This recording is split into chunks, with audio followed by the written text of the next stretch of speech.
Joe, thank you for talking to us today. Thank you. What do you feel the main challenges facing custodians are? Okay, I think first and foremost, or probably the main challenge is really how they should manage expectations. Expectations coming from so many sources now.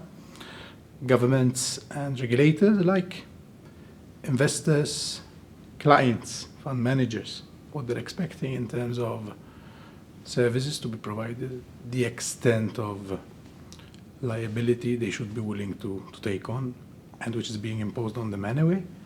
And just keeping in mind, however, that their operations being complex however they are, still these entities didn't dream of any of this 6 years ago. So it was all so sudden. And managing expectations really means also making sure not just to keep the good rapport with the clients and with all these stakeholders, but also making sure not to fall foul of any legal imposition. So it's also interpreting the new laws in the correct, to the correct extent of the full scope and the correct scope of these laws themselves.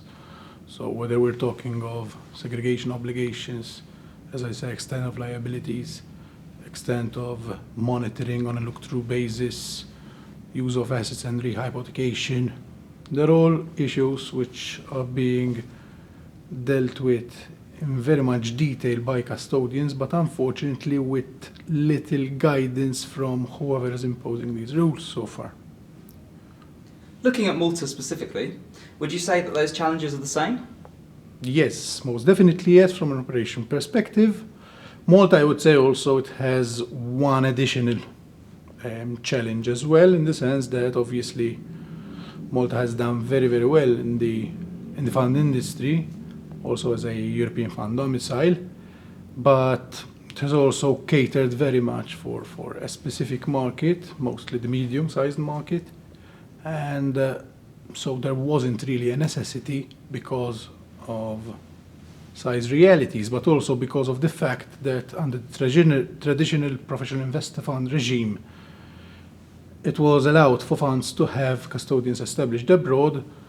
Now it's being faced with this new reality of depositories needing to be established in Malta, so that's another challenge for Malta, which we're coping with quite well in terms of these wholesale delegation of custody arrangements with global custodians of choice. But still quite a challenge, I must say. So why Malta? What makes Malta so attractive to service providers?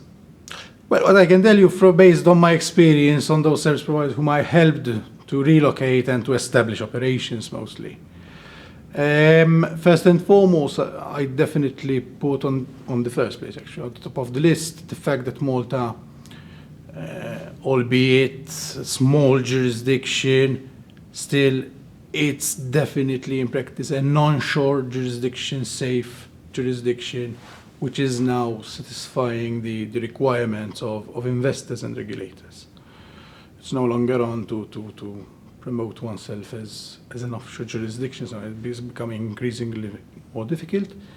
Secondly, it's the fact that they find the regulator approachable as ever, something which they can't really find in all jurisdictions.